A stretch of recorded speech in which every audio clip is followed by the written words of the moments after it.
Good morning, everyone, and welcome to this session on religious minorities. Before we get underway, I'd like to invite you to bear in mind that the campus of the ANU is on land that for thousands of years, in fact even tens of thousands of years, has been under the stewardship of Australia's First Peoples. So we honour them for their custodianship of the land that we now enjoy, and we pay our respects to their elders, past and present, and hopefully into the future too. Before we get to our speakers, let me just take a couple of seconds to set the scene for the session in very broad brush terms. I think there are probably three main categories of religious minorities in Indonesia, each with its own theological, sociological and legal attributes and challenges.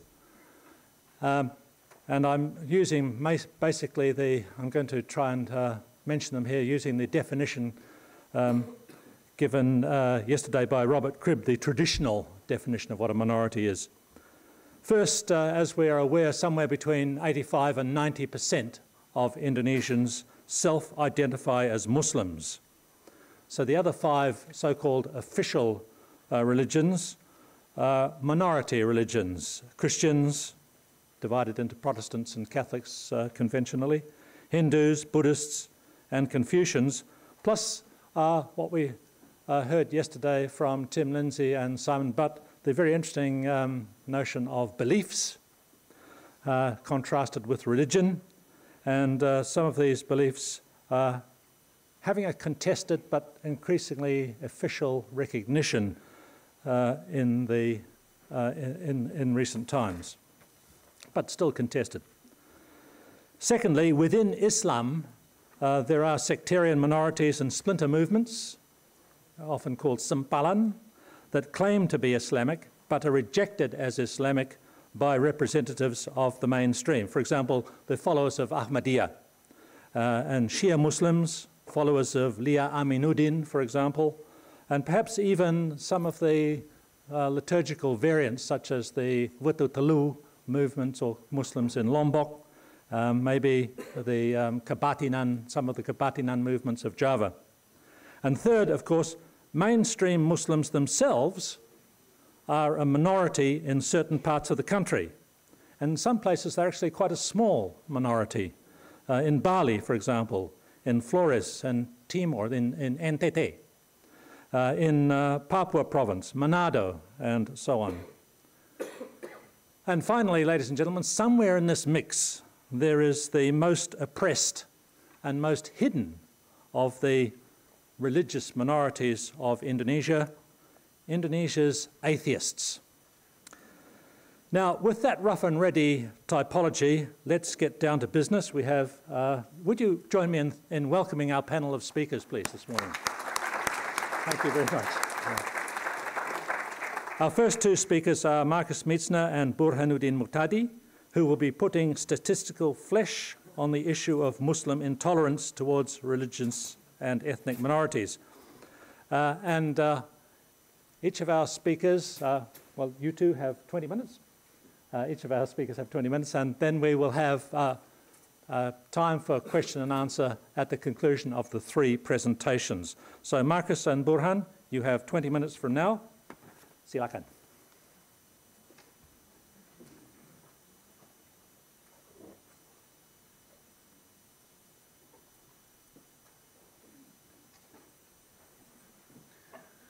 Thank you very much, George. Lots of material to go through, so we'll get right to it. What we are going to talk about today is what has been, of course, referred to a lot yesterday, and that is the impact, possibly also the causes, of the anti-Ahok demonstrations in 2016 and 2017. What do these demonstrations tell us about the level of intolerance among Indonesian Muslims towards religious minorities and the ethnic Chinese? Okay. I was told not to put the microphone over my nose so that it doesn't appear in the picture, so I'll get closer to it. So we are addressing three major questions here that were emerging in the last 2 years in the debate on the anti-Ahok demonstrations. And these three questions are, number one, were these protests really representative of deep-seated discriminatory sentiments within the Indonesian Muslim community, or, and Robert referred to that yesterday, were these simply Muslims who out of piety felt obliged to express their dissatisfaction over Ahok's alleged blasphemy? So were they simply following the piety that they feel they need to express? Secondly, we are addressing the question of causes and effect to the extent that that is possible, because you will recall, of course, that when the anti-Ahok demonstrations happened, there was a lot of debate about whether they were caused by rising Islamic conservatism within Indonesia, and indeed you could say that was the consensus in the foreign media commentary about those events. So we're going to ask, is this accurate? Was indeed rising Islamic conservatism the cause for these demonstrations? Or conversely, in fact, were the demonstrations then impacting on that level of intolerance among Indonesian Muslims? So two completely different things. Were the demonstrations caused by rising conservatism, or was Islamic conservatism rising as an impact of the demonstrations? And third, we are interested in who the intolerants are among the Indonesian Muslim community in terms of income levels, in terms of education. Are these lower class Muslims? Are they the highly educated? Also a big debate, of course, not only in the case of Indonesia, but across debates about Islamist mobilization, populist mobilization across the world. And finally, also, of course, a debate at the time, was this just a situational event, one very much created by the context of Ahok and his actions at the time? And when we took surveys at the time and they showed increased intolerance, was this something that would simply fade away as we, in terms of sort of temporal distance, move away from that point of time? So were the signs of intolerance that we clearly saw during these demonstrations, were these a product simply of the anti-Ahok hype at the time and have waned since, or are these sentiments persisting? Let me just, before I hand over to Burhan, let me give you our answers in brief, and then Burhan will lead you through the data, because the data can be overwhelming. So it's good if you know where this is traveling. So for the first question, we did find that there is about 30% within the Indonesian Muslim community that can be categorized as very intolerant. Burhan will explain to you in detail how we categorize these particular items. 30% who reject Muslims in political positions, who reject Muslims holding religious events in the neighborhood, and so on. And also 30% roughly who hold really deeply discriminatory views towards ethnic Chinese. The second question about the relation between cause and impact, we found that the demonstrations could not have been caused by rise in Islamic conservatism, because as the data shows, that conservatism was in fact declining before the anti-Ahok demonstrations and then rose sharply after the demonstrations. So we believe that our data shows that in fact the second of these hypotheses are true, that Islamic conservatism was escalated, was sharpened by the demonstrations rather than being caused by them. Thirdly, we look at the socio-demographic data, we find that prior to the anti-Ahok events, there was a shift in that socio-demographic profile away from the poor and undereducated towards the higher class Indonesian Muslims. So 2016, at the onset of the anti-Ahok demonstrations, we found that the upper classes, the higher educated, the high-income Indonesian Muslims were more prominently represented in this pool of intolerance than the poor and the undereducated. That all changes after the demonstrations, because the demonstrations then pull in particularly the undereducated and the poor, so the recruitment into intolerance is stronger in that segment of Indonesian Muslim society. And finally, as you will probably guess, we found that the level of intolerance has not been waning at all. It's been going up. It's been going up consistently. And as Burhan will show you now, in a survey we've done just last month, it continues to rise. So the hope that some had during that time, that the anti-Ahok demonstrations were simply an expression of that period of time and it would go away, that has not materialized. So Burhan will now lead you through the data of the first two segments addressing these two questions. I will come back for the third and then do the conclusions as well. So please welcome Burhan.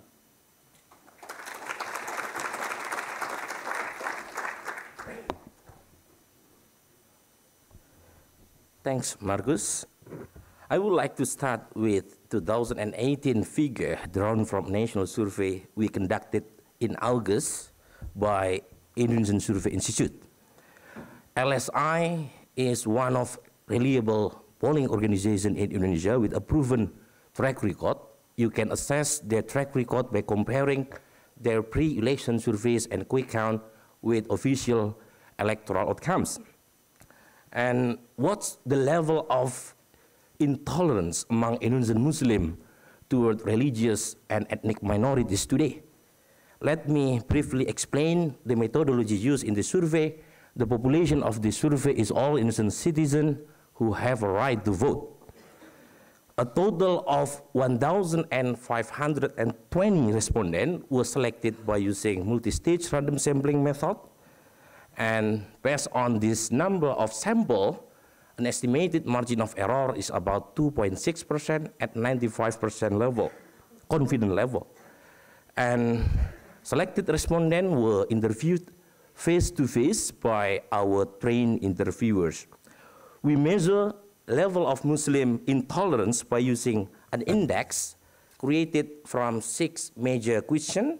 So this question assess objection of Muslim toward first the holding of religious events by non-Muslim in the neighborhood, the building of non-Muslim places of worship, non-Muslim as mayors or regents, non-Muslim as governor, objection to non-Muslim as vice president, and non-Muslim as president. Of course, we also measure the level of intolerance among Indonesian non-Muslim. You can discuss this in Q&A, but in this presentation, I would like to focus on the level of intolerance among Muslims. And using the index developed from the answer to this question, the percentage of Indonesian Muslim holding strong or some intolerance views toward non-Muslim stood at 47.8%. If we further disaggregate the index into a political index, political intolerance index consisting on question on objection of non-Muslim holding political office, and religio-cultural index consisting of 2 measures asking Muslim objection whether non-Muslim events or non-Muslim places of worship, we note some significant differences. So in these partial indexes, you can see that 54.2% were politically intolerant in 2008, while around 39% of Muslims could be religio-culturally intolerant. In August 2018 data set, we also developed our radicalism index that measures Islamist radical acts by using 5 items, including demonstrating against people or groups supposedly contradict Islamic values, like Ahmadiyya or Shia. And then conducting unauthorized sweeping venues not complying Islamic law, like gambling, prostitute location, pubs, bars, and participating in attacking houses of worship belonging to other religion. And each of these items were asked both in actual and hypothetical dimension. For example, if Muslim surveyed said never, they were inquired whether they would do so if the opportunity arose. And using the index developed based on response to this question, 11% of respondents were considered to be willing to be radical and 0.3% radical. In addition to target non-Muslim, many Islamist radical acts often have explicit anti-Chinese connotation. So it is necessary to explore whether the resentment toward non-Muslim different from or congruent with anti-Chinese prejudices. So in order to measure social anti-Chinese sentiment among Indonesian Muslims, we asked a number of questions that had been first asked during our 2017 survey with LSI and ISIS Yusuf Ishaq Institute from Singapore. And among others, if you can see from this slide, 2018 results show that 36% of Indonesian Muslims believe that Chinese only care about their own kind. 33% thought that Chinese possess a culture that was incompatible with Indonesia. And then 32% Indonesian Muslims were convinced that Indonesian Chinese still loyal to the People's Republic of China. And then 35% opined that Chinese were too greedy and ambitious. So overall, it is clear that about 1/3 of Indonesian Muslims held strong socio-racial prejudices against ethnic Chinese. While the data established the current level of intolerance among Indonesian Muslims, it tells us little about how this trend developed over time. For this, we need to compare our 2018 data with the previous data set on the same and or similar measure. So it is clear, if you can see from this slide, that the overall intolerance index combined by two political intolerance index and religio-cultural index has increased 2 years in a row.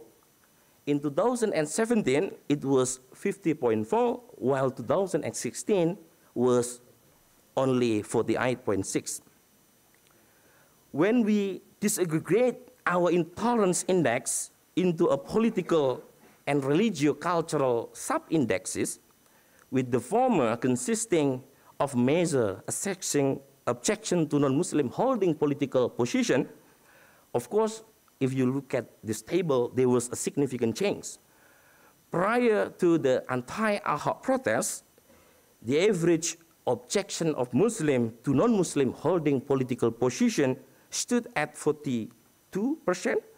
In 2017, just after Ahok imprisonment, this average shot up to 49.6%.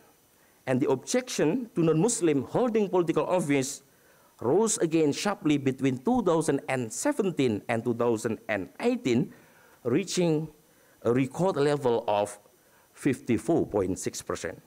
So clearly, our 2018 data remove any speculation that a rise in political intolerance just only a temporary in nature or likely to fade. The increasing trend of political intolerance after the anti-Ahok demonstration means that hardening Islamist views in the Muslim population could not have caused the mobilization. Instead, it was the anti-Ahok demonstration that hardens such exclusivist attitudes. So the indication that the anti-Ahok demonstration drove up intolerance rather than being caused by it are further examined further straightened by examining the trend in the religio-cultural subindex. So you can see from this slide, the subindex contained two measures, as I said earlier. First is about Muslim objection to religious events by non-Muslim, and the second one, Muslim objection to non-Muslim building places of worship. And for this measure, we have 2010 and 2011 data point.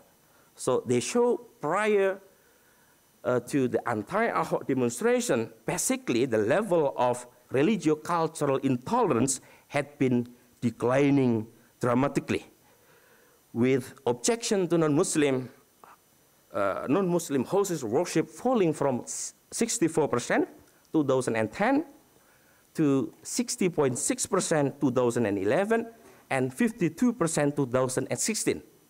Of course, still high, but the trend was declining. But the data from 2018 clearly shows that for the first time in a decade, a religio-cultural intolerance is rising again. Both the measure on non-Muslim events and places of worship recorded increase in 2018, returning roughly to 2016 level. So hence, while the two intolerance sub-indexes diverged during anti-Ahok demonstration, the post-2018 patterns shows a single trend upward. So this suggests that events of late 2016 and early 2017 not only not waning in their impact, as Marcus said, rather the crisis left a long-term legacy of rising intolerance in all political and social aspects, with the spike in political intolerance ultimately infecting and undermining tolerance toward spiritual dimension of non-Muslim society as well. The same is also true in our radicalism index. The percentage of those willing radical rose from 7.7% in 2016 to 9.3% 2017, and just recently 11% in 2018. Last slide before I hand over to Marcus. But there is a striking difference, however, between the trend in cultural intolerance toward non-Muslim and toward Chinese. Recall that in 2018, about a third of Indonesian Muslims held prejudicial views against ethnic Chinese. Of course, this is a significant number, but it is much reduced from 2017. So the average from the four measures that I have already explained earlier on social anti-Chinese prejudice have declined since 2017. This suggests that resentment toward non-Muslim has consolidated much more strongly as a result of anti-Ahok demonstration than social objection toward ethnic Chinese. Now we turn to socio-economic profile of the intolerance, and Marcus will end up with the conclusion. Thank you very much. So I've already been shown the door basically here. So very briefly on what I already explained to you early on. So what we see in the socio-demographic developments here is that in 2010, 2011, that's the first time we took these surveys, you had a clear relationship between intolerance towards non-Muslims and income levels, in the sense that the richer you were, the less likely you were intolerant. That all changed, as you can see here, in the 2016 data, where the higher education, and it's the same in the higher income bracket, community was actually now, for the first time, more intolerant. However, and it's very complicated, so we can go back to that in the Q&A, but what the mobilization against Ahok then did was pulling in really very strongly the poorly educated and the low-income Indonesians into the community of intolerance, so that by now, by 2018, you have the strongest rise. So first in 2016 to 2017, you have a rise of 8.8%. That is, of course, also the largest community in terms of numerical numbers, total numbers, and then another rise in 2018. However, and that's the complication of the 2018 data, we see now a spike again in this very high education bracket as well. So for the 2018 data, and specifically, we see the highest rise in intolerance in the very lowly educated and the most highly educated. We explained to you that we disaggregated between political intolerance and religio-cultural intolerance. You see here as well in this data that initially between 2016 and 2017, there was a decline throughout the anti-Ahok demonstration, but by 2018, this is on the rise again, and once again, the biggest rises in 2018 happen in the low education bracket and the highest education ones.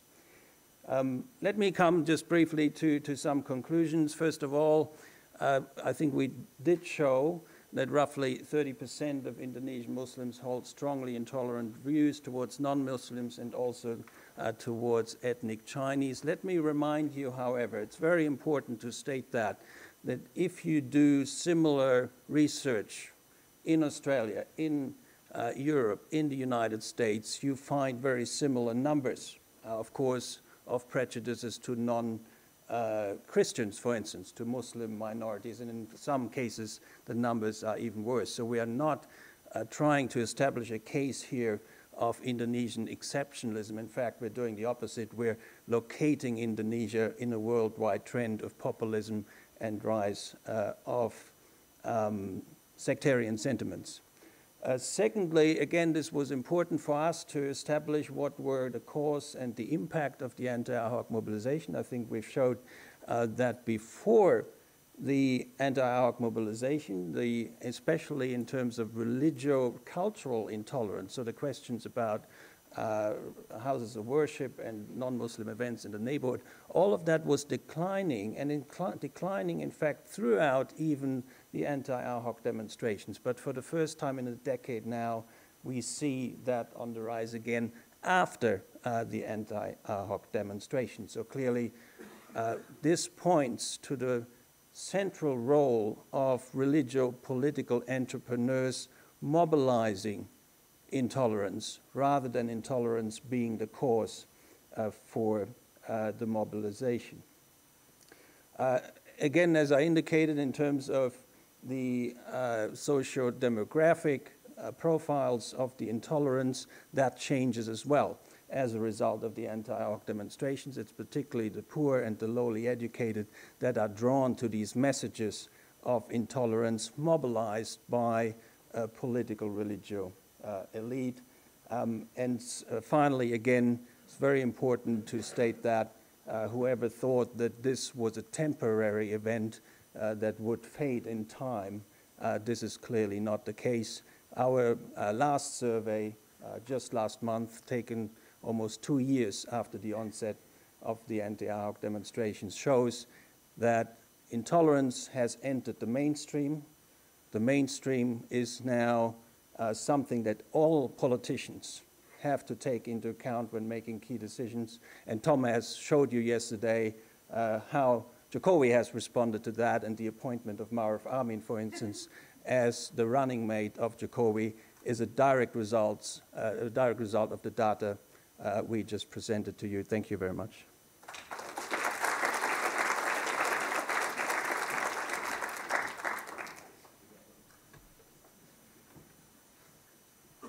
Thank you, Marcus and Burhan. Now, our next speaker, Ihsan, would you silakan? Yeah. We have to rush on. Oh, okay, I will. Yes. Good morning, everyone. I will, yeah, I will. Good morning, everyone. Sedih ya. It was sad to hear Marcus and Burhan's presentation today.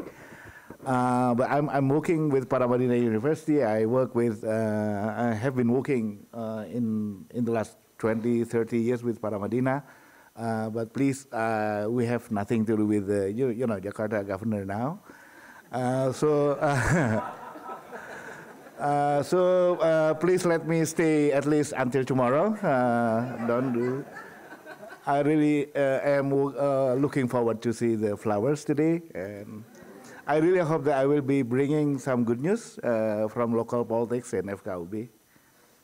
Really sad, yeah. I've been listening with Sandra this morning. Really sad. Okay. But my subject this morning is mediating dispute over places of worship in Indonesia.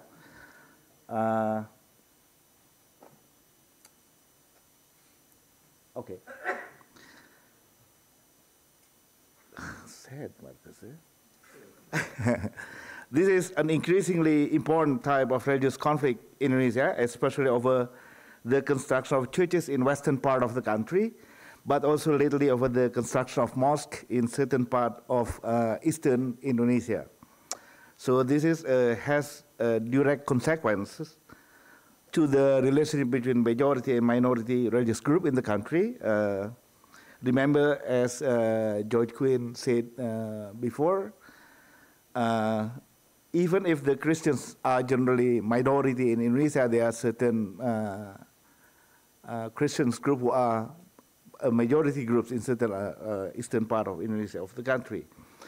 Also, the conflict usually took the form of interreligious dispute between Muslim and Christians and vice versa. The type of conflict sometimes also took sectarian tone when certain Sunni Muslim mainstream rejected the presence of the Ahmadi Mosque in places like, I think, Depok in Western Java. So this morning I will now look specifically at the role played by the Interreligious Harmony Forum. I will call FKUB, Forum Kerukunan Umat Beragama. As I will explain later, this FKUB is a new institutions, the product of our Reformasi era, with the mandate to manage interreligious harmony. But there are two additional reasons why studying FKUB's mediatory role is important, necessary. First, mediation has become an increasingly popular method for government and civil society group in dealing with religious conflict. And FKUB's mandate to work mostly with that mediation, with mediations. And secondly, the most important policymakers in Indonesia, Jokowi, Pak Lukman Hakim Saifuddin, also our head of our Indonesian Police Force, Pak Tito, suggested to expand the role of the FKUB and the mandate to be strengthened.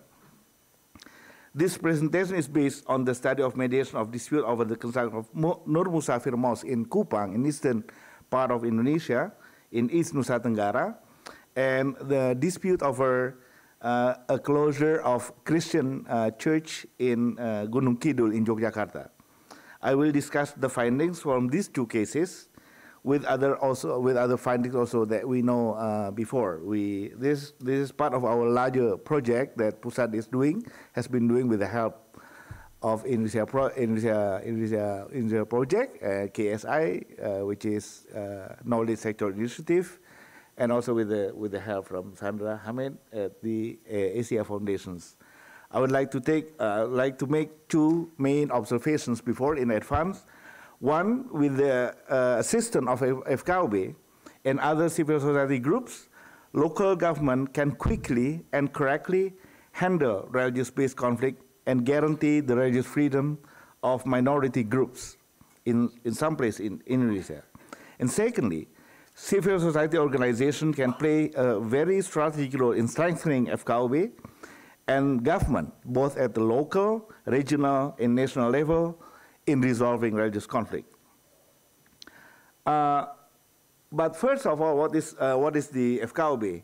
As I said before, this is a new institution established on the basis of the joint regulation of Minister of Religious Affairs and the Minister of Home Affairs of 2006.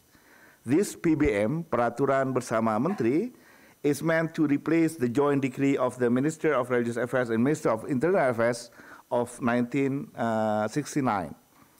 To understand the spirit of PBM 2006, it is important to understand the historical context of this replacement.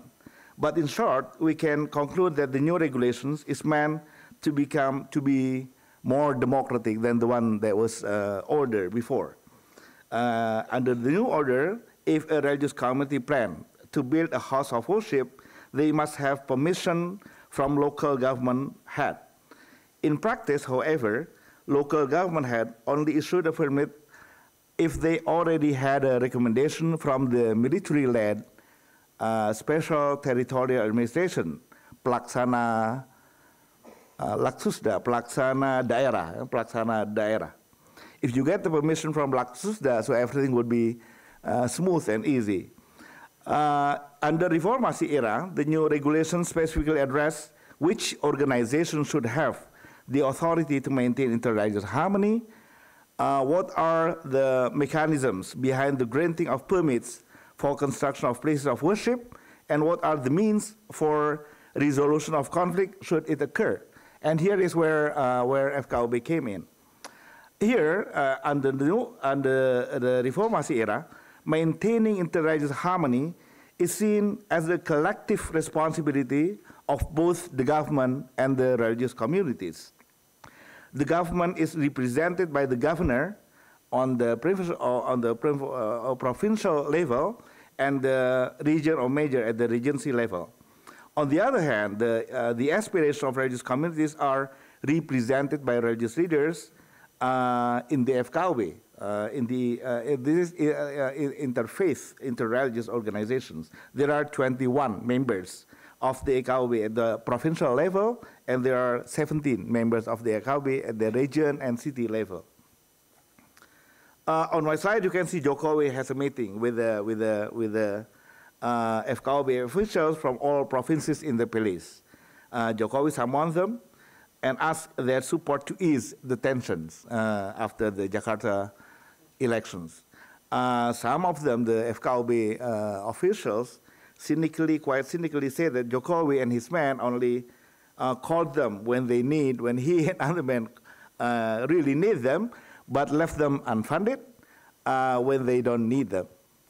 They were treated like, this is what they called pemadam kebakaran, firefighters, or ambulance. They call me only if they need me. Let me now turn to the first case, which is the dispute of a mosque in Nusa Tenggara, East Nusa Tenggara. I can tell you the story in detail, but here is the rough chronology. Planned to build mosque, Nur Musafir Mosque, in 2003, so back like 18 years ago, was protested by local Christians. They said the site was very close to Christian neighborhood, where they raise not only chicken but also pig in some neighborhood. So how can you build a house while in the area there are also people who raise pigs? And apparently they also wanted to show, the Christians, local Christians also wanted to show their solidarity toward their Christians co-religionist brothers in Java, whose plan to build churches were also protested by Muslims. When I did a research on this very issue in Ende, in eastern part of in East Nusa Tenggara also, a Christian respondent said, we did this by taking example from you Muslims actually in Java. We saw it on TV, and if you can do that against our churches in Java, why do you think I can do the same thing here against your mosque? Bad example. The dispute was also aggravated by politics ahead of 2007, by local elections.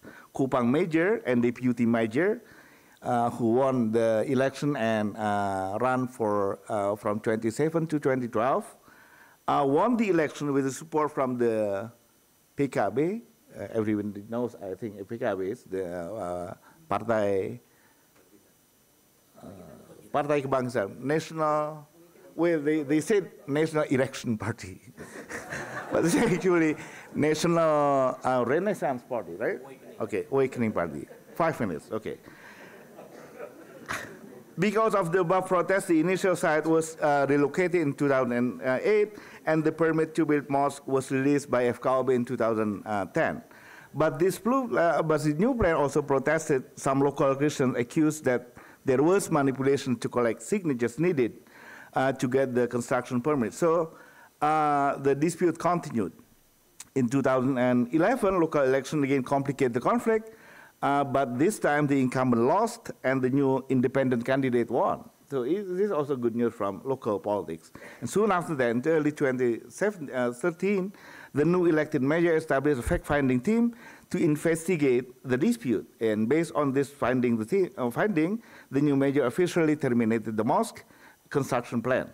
But later, this year, 2013, and led by this new local leadership, the Muslim restarted to collect the signatures needed, and the dispute was basically practically resolved in the late 2016. How the dispute was resolved? First, as I have before, there is new governor is coming in, and he is neutral, and he led the reconciliations effort. Secondly, and more importantly, there is a more informal approach has also taken place.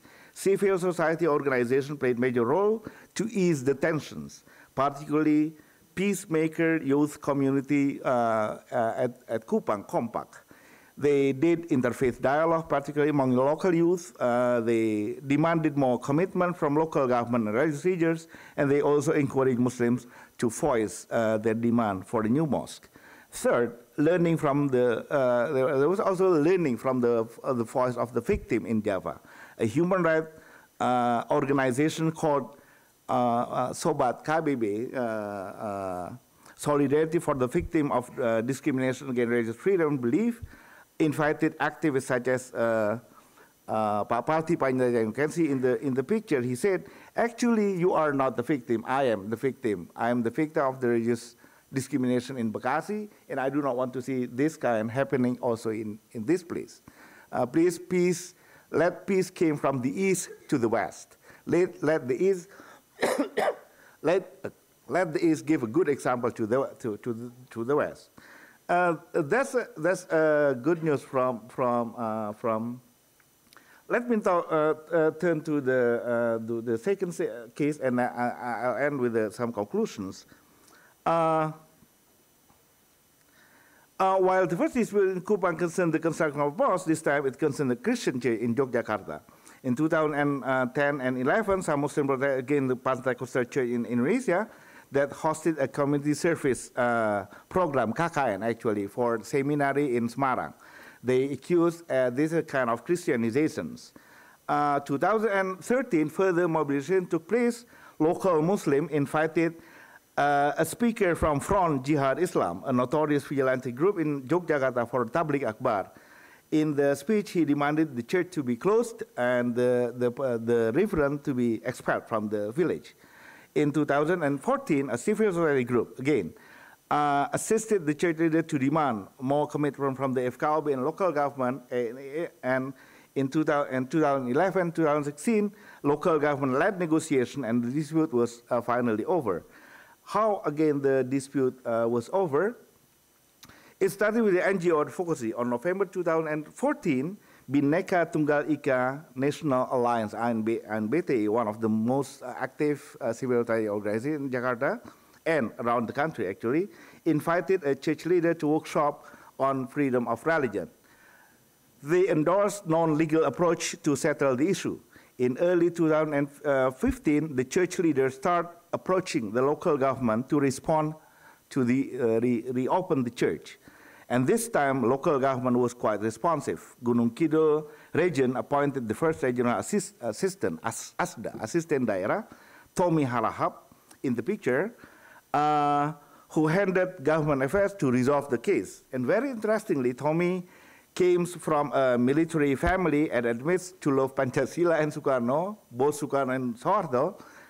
Well, and soon, so he started leading the resolution of conflict. On the issue of Christianity, he said this is not only the issue for Muslims, this is also the issue for Christians, because there are Christians have so many denominations, and there is also a proselytizations within the same Christians, mencuri domba, stealing the sheep. So this is not only for Muslims, but also among the Christians. And concerning the permit for the construction of churches, he said there are also mosques around here who has no construction permit. If I should close all these places of worship, I should also close the mosque, not only. So they renew the permit. That's how the conflict dispute. I would like to make some observations out of these two cases and other cases that we have learned. First, both disputes have been resolved fairly, and religious community group, minority group in both places are also now able to make use of their place of worship. But it was too slow in Kupang, 2002 into 2016, and relatively quick in Yogyakarta. Here, I think the leadership of regional assistant Pak Tommy is worth underlining. Meanwhile, the region of Kupang has played the issue of FKB for political reasons, for winning the elections. And secondly, I think we need to underline this simple fact, because there are long and controversial disputes of this type that remain unresolved today, until today. We have the cases in Bogor, we have also cases in Bekasi. In another directions, the two cases show the urgency for local government to facilitate the establishment of FKB and support its running, and mandated by the PBM. In some places in Indonesia, the plan to establish FKB has been consistently rejected by local and dominant religious elite, precisely for the reasons that one of FKB's functions is to provide recommendations with regard to the construction of place of worship. It is for this reason that in Sampang Regency, for example, said in one political campaign in 2012, as far as I am the regent here, there will be no FKB, because one function of FKB is to precisely make that permissions, and this is local wisdom. In Sampang, there will be no mosque, there will be no churches, only mosque. That's local wisdom, he said. Interestingly, second, in both cases, let me finish with this, with the third one. Yeah, with third one, which is concerning the role of civil society.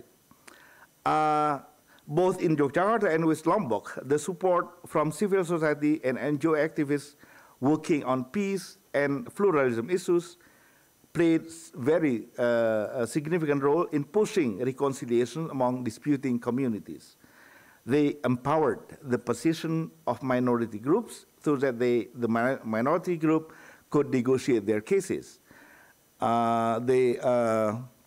They bridge the gap between the gap of communication between disputing communities, between Muslims and Christians in both cases, and especially among the youth.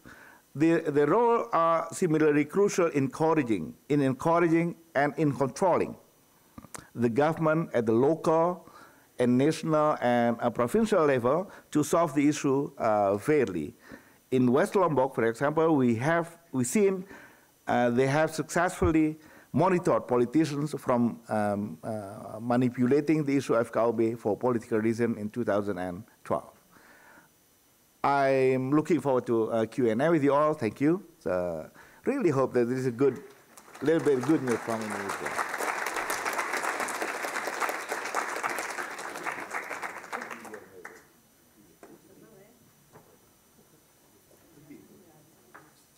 Thank you very much, Ihsan. Sandra Hamid, we have to rush on, please. Silakan. If you cut me short, I will be angry like Serena Williams. If you think she is scary, you have not seen an angry Minang woman. So watch it.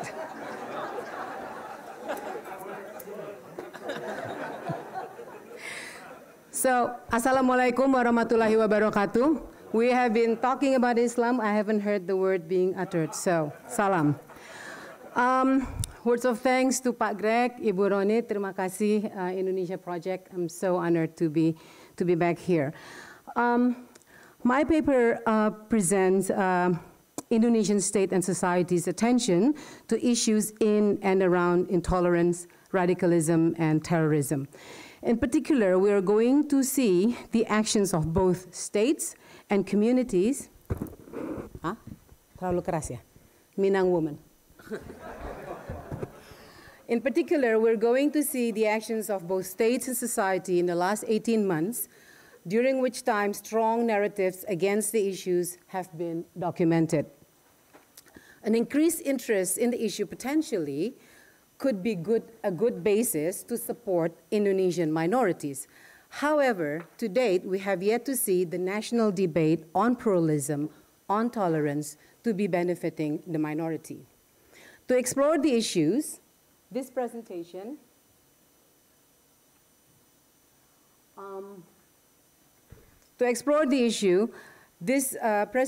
will ask questions of why the renewed interest. It will consider what actions are taken by state and communities in response to intolerance, radicalism, and terrorism. It will discuss the implications of actions of the Indonesian states and community to Indonesia's democracy, and it will consider the implication, what implication do these have to Indonesian minorities. In exploring the last point, the paper will look at 3 cases: Ahmadiyya, Shia, and indigenous beliefs. I will begin with a proposition that there have been 2 watershed events which have contributed to the growing interest at the national level to issues related to pluralism, tolerance, and anti-radicalism. First, the religious-driven mass mobilizations which we have heard about plenty in the last 2 days. Second event is the terrorist attack in Surabaya. It is important to note that I am not proposing that 2 events are related and connected. The point I am making here is that reactions of states and communities, reaction of state and civil societies, show that there is an imaginary connection between the 2, that their actions are lumped. I argue that this is simplistic, not productive, in dealing with real problems of intolerance, radicalism, and even terrorism. And more importantly, it is not helpful to minority. So here we go. Gimana sih? First, Ahok. We all know, we have heard, that the downfall of Ahok was prefaced by the largest religious mass-based mobilization in recent history, brought together to defend Islam, which Ahok has been accused of offending. It is also important to remember that the religious center mass mobilization was also, in turn, prefaced by an increasing usage of religious rhetorics since at least 2012 in Jakarta. In other words, what we saw in Jakarta 2017 was a crescendo from rhetoric to action. It is a crescendo of the use of a religion in electoral politics, at least in Jakarta. We have seen in 2012, Roma Irama defended Fauzi Bowo, and one of his strategies is to paint Jokowi to be having a non-Muslim mother. It was haram to elect non-Muslim. We all know about this, is well documented. Then we saw in 2014, the usage of religion went up several notches. At that point, both camps heavily used religion symbolism openly. Just one small example, in 2012, when Jokowi was accused of having a non-Muslim mother, he was interviewed and he said, I have gone to Hajj in the past, do I have to go public with it? He said, it's a personal thing. Hajj is a personal thing. So in 2014, on the other hand, after the presidential campaign, we all remember that he went on a small Hajj, and it was widely publicized. In 2 years, it has changed. Some see this as an attempt to strengthen his credibility as a Muslim, to respond to the accusation that his family was communist descent, non-Muslim, and so on and so forth. Parallel to that, Jokowi's camp also attacked Prabowo's mixed faith family. In other words, rather than getting out of the debate, both sides got deeper and deeper into the rhetoric. And then 2017 happened. It is still fresh in our minds how religion was highly used then. No longer it was a rhetoric, it was action. At the height of it is a call to ban Ahok supporters from receiving service in mosque upon their death.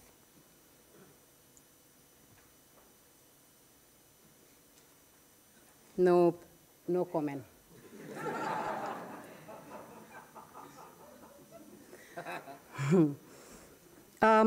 And following 2012 and Jakarta election, there has been rich discussion on what they mean to Indonesian political landscape, to the next elections. At that time, also to what this means to local elections, and so on and so forth. We have yet to work on understanding what this means socially, so I'm really pleased to see the survey that Burhan and Marcus just presented. I would be curious to know, for example, what this means to those not in the in-group of what is perceived to be the awakening of political Islam. How does this inform social relations? Now, I want to turn to the second watershed event that I've mentioned. The bombing, as have been widely reported, killed 28 people, injured 57, taking place in May, with churches being the target. Among the dead include civilians, police officers, terrorists themselves. It created a very chilling effect because very soon after the attack, we learned on media, on TV, how it was actually well orchestrated, that it was actually more than what actually happened. The police rounding up across the country also sent a very chilling effect that these people were everywhere. For the first time also, the attack involved children, which immediately raised the question of education, community upbringing, what happened to us, what happened to our value. And this concern is consistent with what some have been flagging for many years, but generally they are ignored and, by the policymakers and also general public. Education, public exposure to more exclusive outlook of Islam have been discussed for decades by civil society and academics alike. For example, the importance of Ulama Council fatwa in narrowing critical thinking, space that has been flagged for for at least 2 decades.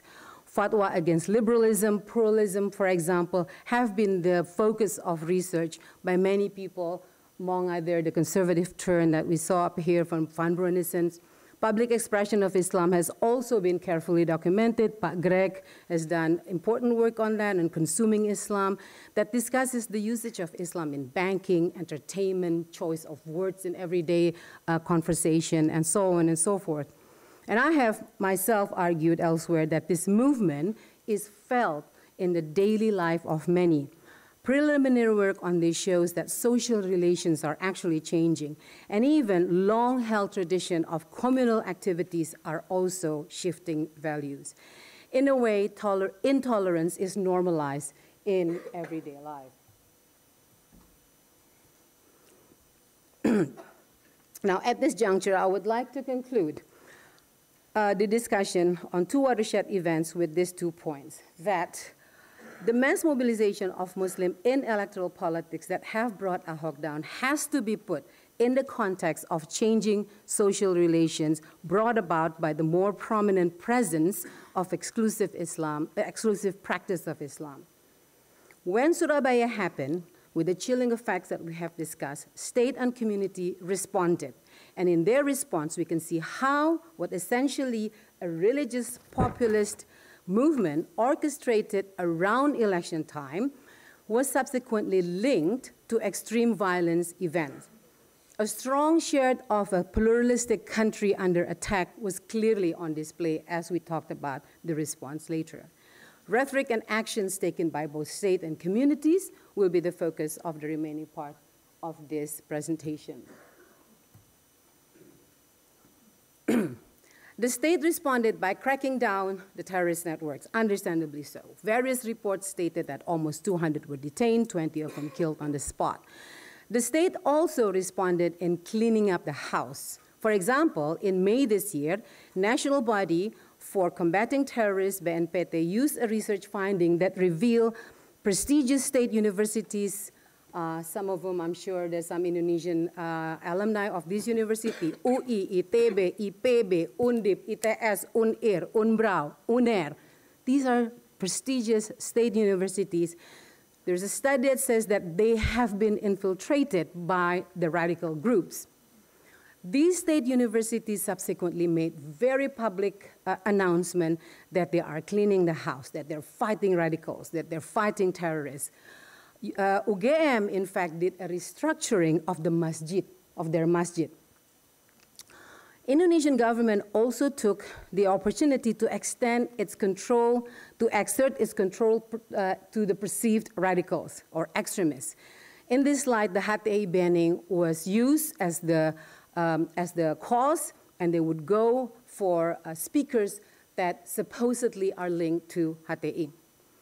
Further, the government also issued a positive list of preachers who are considered to be moderate.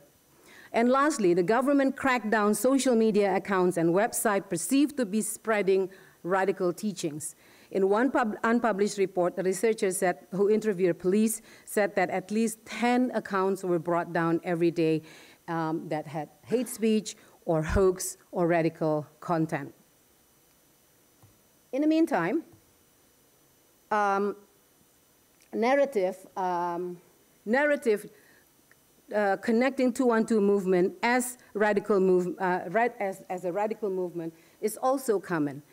Clearly, while analysts and scholars understand the movement consists of various personas, of various groups, they're not just one group, most people don't understand this, including sometimes government officials. So in this picture is an official from the office of the president, and she suggested as much, that 212 consists of radical, is indication of radical movement.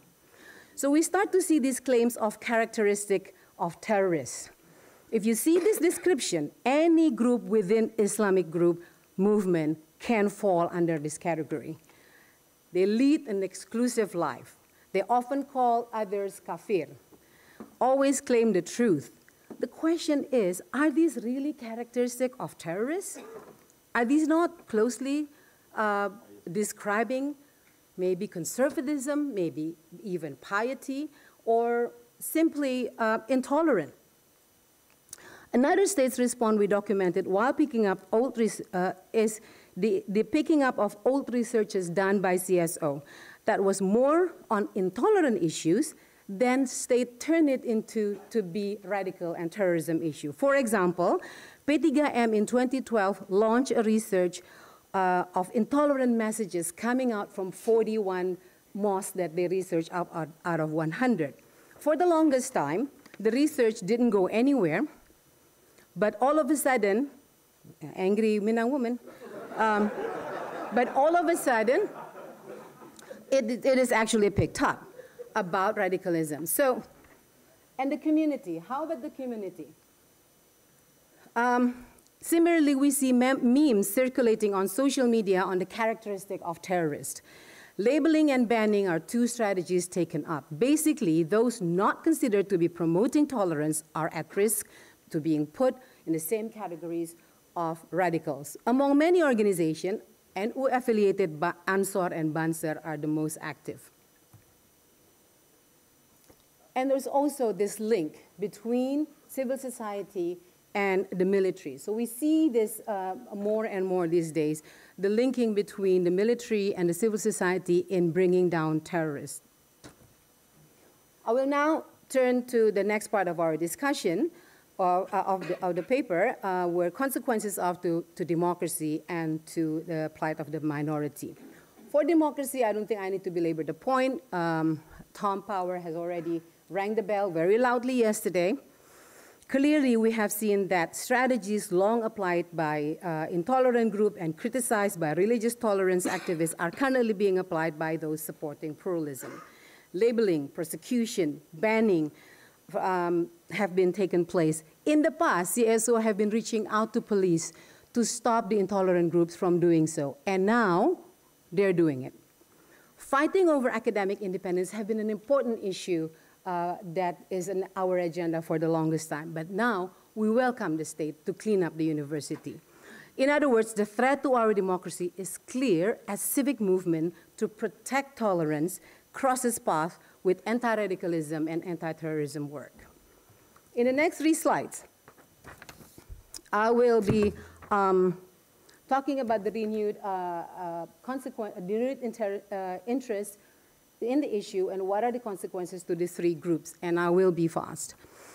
So nothing in this slide is new to any of you looking at issues of minorities, and I'm given the theme of this conference, this might be familiar to you. We know that the Ahmadis have been the target of persecution, most notably since the issuance of Fatwa MOE in 2008. Small group of right activists have been supporting them continuously for a long time and enabled them to get public access to public service. As late as May of this year, there was a persecution in Lombok Timur, but the national movement, national discourse does not go there at all. They're not present in the discussion of what has happened in Lombok only a couple of months ago in the hoopla of anti-intolerance in the national level. Put differently, support to Ahmadis have not gone up. The same thing is also observed in the Shia community, a case that most of you also may be familiar with. Sampang is still continuing to have a problem. They are not back there. They are continuing to be persecuted. Cases are not resolved. Again, like the Ahmadi case, there has been no new support. And what happened to the indigenous belief? This is the last variation of the same theme, right? How much the celebrated Constitutional Court decision in recognizing the indigenous belief has come to a halt. We've heard about this a little bit yesterday. The point that most activists told me about why it was a success, and the success have been discussed yesterday, why it was a success and why now it is a problem, because during the time in the Constitutional Court, it was done quietly. And then when the court already made their ruling, MOE turned it into a controversy. And then it became attention of a lot of people, and that's when the Ministry of Home Affairs put things on a halt. So, despite the loud noise to support tolerance in post-Ahok and Surabaya attack, the plight of the minorities has found no further support. There is no incentive to publicly advocate for them. Their strategies remain the same, CSO being very quiet, fearing actually the mainstream attention to them, and the mainstream becoming more and more intolerant, as we have heard before. In other words, the challenge to work on this issue does not come only from intolerant groups, but actually also from the mainstream Indonesians, Muslim, as Greg Philly actually has written about in the past. So, conclusion. I would conclude with this point. Mass movement anchored in religious identity, as seen in Jakarta 2017 election, has to be understood as part of a social phenomenon beyond only events around electoral competition.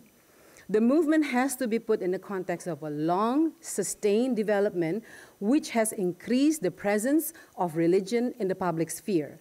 More than simply increasing a sense of piety, this development has also altered social relations at the community level. After the Surabaya attack, we found convergence of reactions, lumping together the reaction to increasing exclusive outlook of Islam with radicalism and even terrorism. The community strategy of labeling, persecution, while some have started before Surabaya, became more intense after. This has given the state legitimacy to take the same course of putting various categories of intolerant groups into radicals and terrorists all in one box.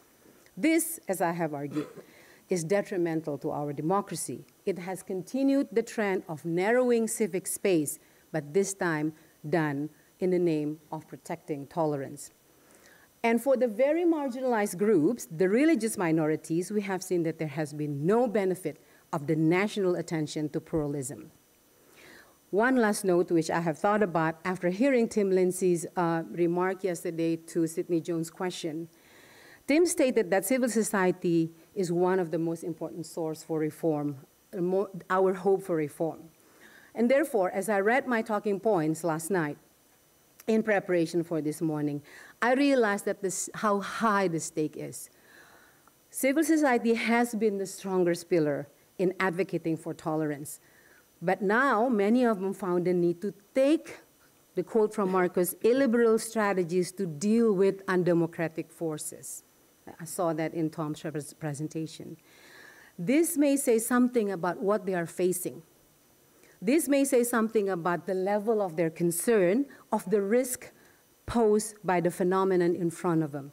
Nevertheless, if we are to continue putting our bet on civil society, as the leader in safeguarding tolerance and reform, this trend of them taking illiberal action against intolerance, against terrorism, against radicalism is really, really concerning. This should not be encouraged, and I think everyone here is responsible to be reminding each other, so you're part of civil society, you're part of the academic, of the danger of going down that path. Terima kasih.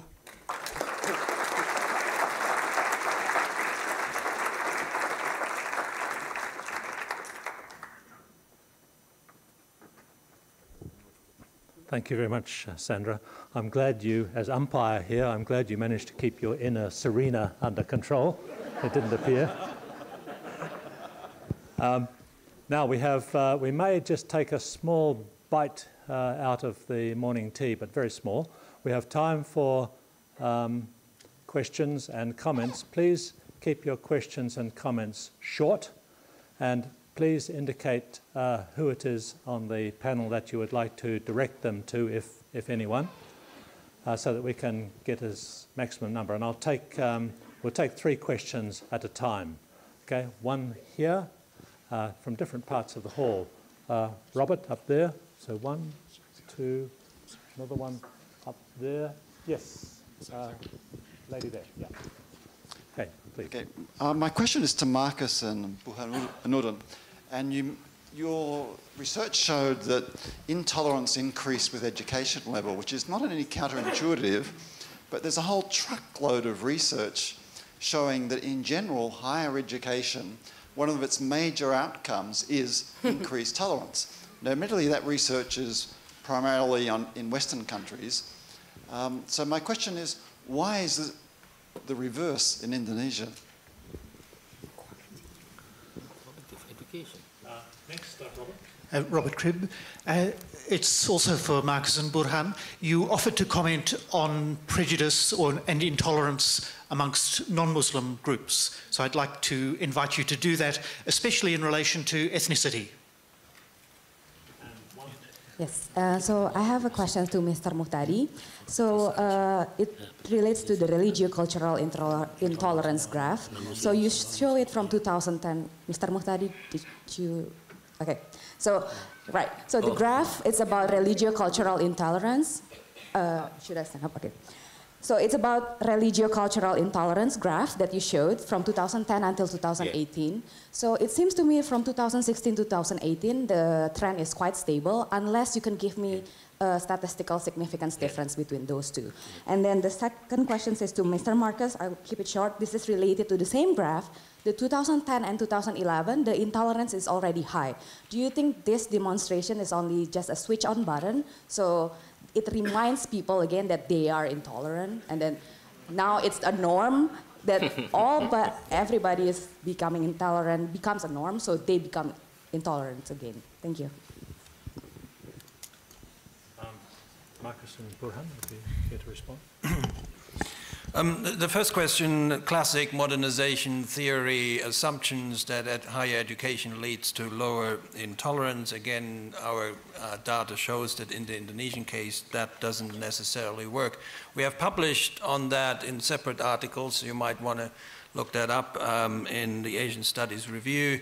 Our attempt at an explanation is here that between 2010 and 2016, the state promotion of bodies, agencies that were very prominent in spreading, disseminating this intolerance led to the higher educated, the higher income Indonesians, the elite, to become more prominent among this pool of intolerance. And concretely, we're talking about the support of the Yudhoyono government towards the MOE, which really happens only under Yudhoyono, which means that in that period, intolerance becomes part of a state-protected agenda. And it also means that elites are strengthened in mobilizing intolerance, while at the same time, and I'll come to that, intolerance within the broader population actually is declining. So we see an elite consolidation within that pool of intolerance. Burhan, now to Robert Cripp's question. Yeah. Thank you very much, Robert, for the question. So basically, we also have a number of questions to measure the level of intolerance among Indonesian non-Muslim. By asking quite the same question, for example, we ask non-Muslim whether they mind or do not mind if Muslim being president, if Muslim being governor, mayors, if Muslim holding religious events in their neighborhood, if Muslim, building places of worship in the neighborhood. And no, it's not surprising, basically, the result. So we found a significant difference. For example, Muslim intolerance toward non-Muslim in terms of political intolerance is very high, more than 54, scale from 0 to 100. But the level of intolerance among non-Muslim in terms of Muslim political tolerance, just only 15. And in terms of religio-cultural intolerance of non-Muslim toward Muslim, it's just only 11 compared to almost 50, scale from 0 to 100. So it's not surprising because maybe they're minority, right? But of course, what we are saying is that because lots of criticism last year when we presented our result, and why we focus just only on level of intolerance among Indonesian Muslims last year, this year we put a lot of questions for non-Muslim respondents. But of course, because the sample of non-Muslim is around 15 or 14% of the sample, we cannot disaggregate which non-Muslim being more intolerant rather than, for example, whether Catholic or Protestant, Hindu, we cannot say that. We just say that non-Muslim in Indonesia more tolerant than Indonesian Muslim. And yeah, so the third question, of course, that's a very complicated matter to discuss. So you have, for a long time, these two trends of intolerance go different ways. So political intolerance goes up throughout this entire period of the anti-Ahok demonstrations, but religio-cultural intolerance actually continues to decline even as the demonstrations are taking place. Now that has now come to a stop. Again, I would point you to these articles we've written on that. Our explanation for the continuation of the decline of intolerance during, or religio-cultural intolerance during the demonstrations is that in fact the demonstration leaders had exactly sent that message. If you are demonstrating against Ahok, that doesn't mean you are intolerant. You're just demonstrating against Ahok's blasphemy, just demonstrating for Al-Ma'idah 51, but you can still be friends with your Christian neighbors, you can still be friends even with the Chinese. So that was entirely compatible with the message of the protest leaders. So what we see now in the 2018 data is that in fact you can't really separate these two issues. At the end of the day, if you spread the political intolerance message very loudly and systematically, at the end of the day, religio-cultural intolerance will be affected as well, and that's the narrative we put onto that data. Ihsan, you want to respond to the question? No. Sandra? Okay, we'll take 3 more questions. Over here, Sydney, and right at the back there, yes. And on this side, yeah. Sydney. Thanks very much. This is a question for Ihsan, because in a way, your 2 case studies showed conflict resolution in spite of the FKUB, not because of it. And so what I would like to know is it possible that the FKUB turns somehow into a positive institution because it's inherently discriminatory, because it's based proportionally on the number of adherents to a particular religion in a particular community. So while I thought you were going to start out by saying what a positive role the FKUB had played, in fact, what you said was it was civil society or it was Tommy Harahap, and it wasn't the FKUB. So I'd like your comments on that. And just a comment on Sandra's paper. When we've had references in this conference thus far to civil society, it's always been to good civil society. And in fact, civil society in Indonesia is increasingly dominated by Islamist groups as well. So just to add that to the mix. Thank you. Okay, up there, Trina. Yes. Trina Sobit from Mapalus Kawanua. A question about the contribution of mixed marriage to pluralism. What happens when a non-Muslim boy wants to marry a Muslim girl? Thank you. And over here, yes. Yeah. Hello. So I'm Henry, and my question is directed to Sandra.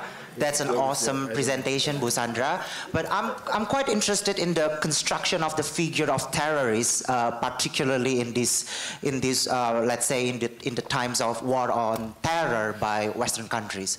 So I would like to ask Bu Sandra about whether this kind of counter-terrorism or de-radicalization efforts are actually linked to a transnational trend of war on terror. Because as I have seen increasingly in Indonesia, there is some kind of transnational funding channel to counter-terrorism efforts in Indonesia. So I would like to see this kind of, transnational linkages between the local and the global war on terror, let's say. Thank you. Okay. Several questions there for Sandra, but we'll start with Ihsan. Your response. Start with me? Yes, please. Thank you, Sydney, for the questions. It's very interesting, and I have that in my paper. I have not enough time to deliver it this morning. Before, I think why FKB important is that it is essential in the issue of that the concept of place of worship, simply because it is their mandate. So even if civil society, so any problem should be dealt through them, not because of them or by them, but at least through them. So civil society and local government civil society should do something through this FKOB. So we need to do something with this FKOB. So I am Sandra and others from now on start empowering their capacity in doing conflict resolution or mediations. So part of our program now is taking training for some FKOB members with that National Mediation Center in Jakarta. That's kind of that. We also published a book toolkit for FKOB. Just published this early this month. Published also by the center, by the office of Pak Lukman Hakim, so it has legitimacy there. And what we wrote, what we said in the book is some technique in doing conflict resolutions and mediations, the correct mediations. That's other thing. Another thing is that it's very important for local civil society too.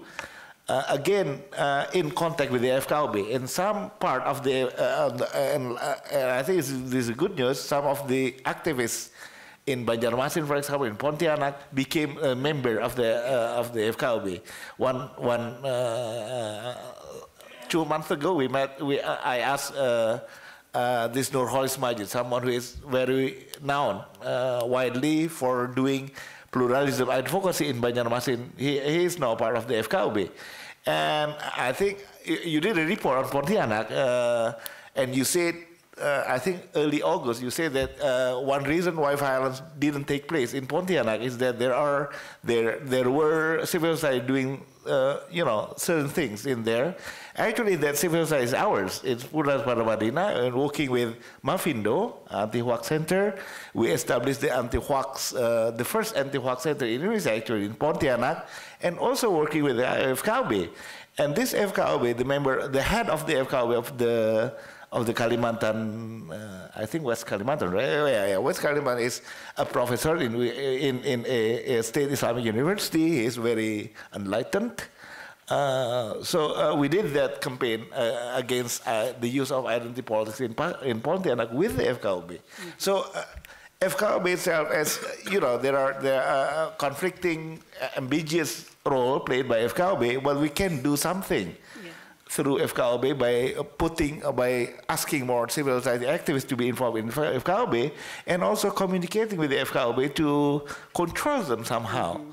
And because their role is essential, because it is only through them that the permissions to have the place of worship is possible. Otherwise, so they are still, I think they are very weak. We are doing database on them, mostly laki-laki, very small number of women, kalau ada, very small number of people. So we did a campaign for FKOB to be more gender sensitive and that kind of stuff. So I think don't leave them because their role is essential in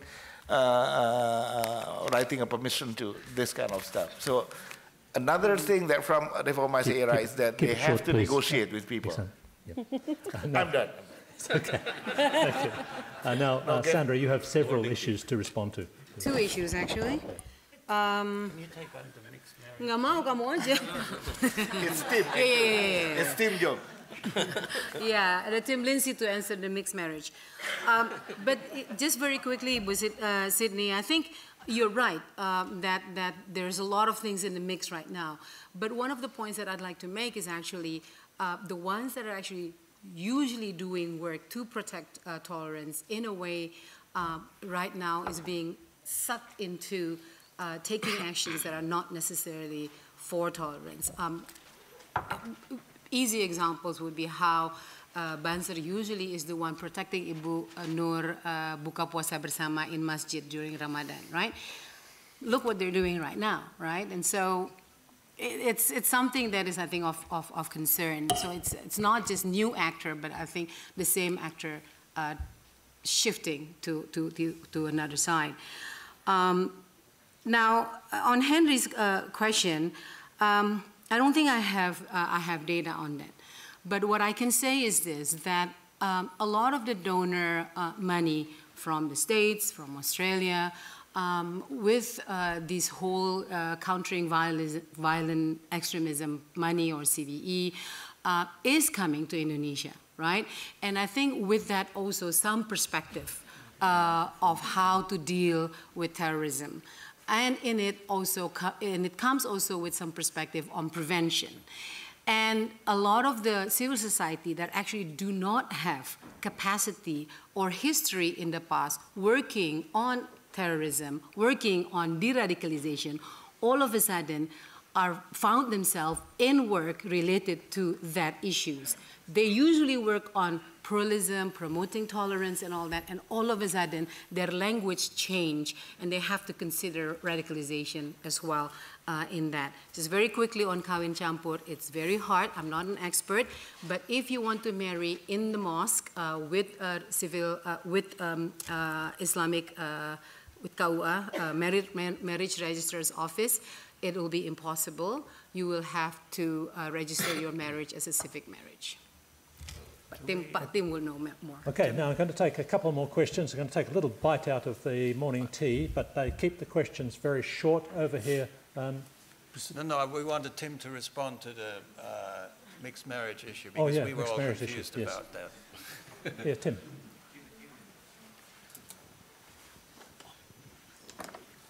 Yeah, is that on? Yeah, thank you. In Indonesia, there's 2 stages to a marriage. A religious marriage has to take place, and that can then be registered, and it's only on registration that the marriage actually exists as a valid marriage in Indonesia.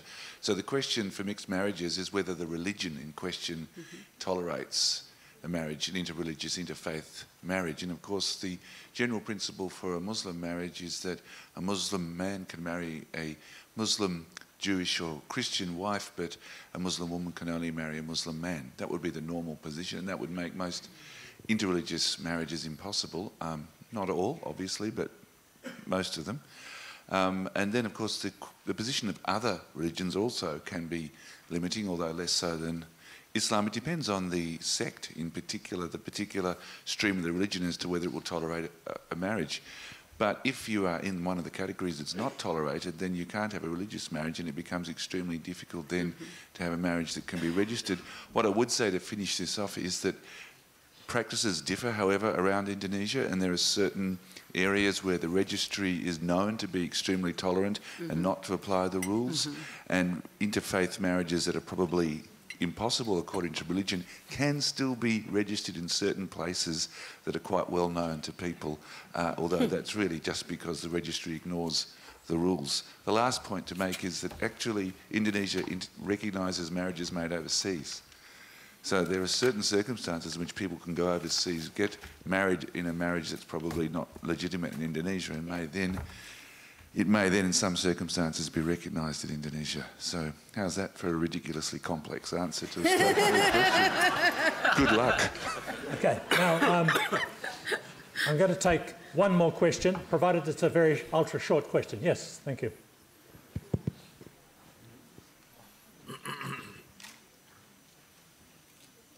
Thank you. Natalie Mobini. It's a question for Pak Ihsan. Is any or much attention being given within the FKUB to the kind of relationship building that can happen before the fire breaks out?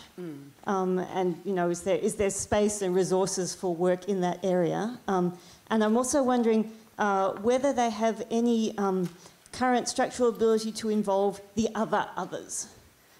Which I guess is the kind of groupings that Sandra is speaking about, the ones with whom dialogue would be most difficult. I don't answer the second part of the question. Can you repeat the second part of the question, please? Whether there's currently any ability for them to involve not just the main recognized groups, but unrecognized groups as well. Yeah. That's not possible. As I said, as Sydney said before, the member of the Congress should be representing the majority of the religious group in certain places. So it's in the province, it's also depend on the number of the religious communities there. But in certain places, such as in Surabaya, in East Java, I know that there are vice governor has that wisdom, has that decision to also involve some representation from the Confucian community, which is also in terms of the number, the Confucians are not that big, that it's only small. It actually cannot be represented by even one member of the FKW, but they have that wisdom. So it's possible actually. It depends on the vice governor or vice mayor who actually run or actually facilitated the establishment of FKOB in certain place. Can I just say something? No, just this is that I will be writing the paper with my colleague here, Muhammad Mustafa, and I prepared the presentation together. Just want to make sure to give the credit. Really? We'll have to bring down the curtain on this session at this point. Morning tea will be served just outside the building here, and please return to your seats here for the next session at 11 o'clock sharp. Jam 11 bang. And would you join me in thanking our speakers?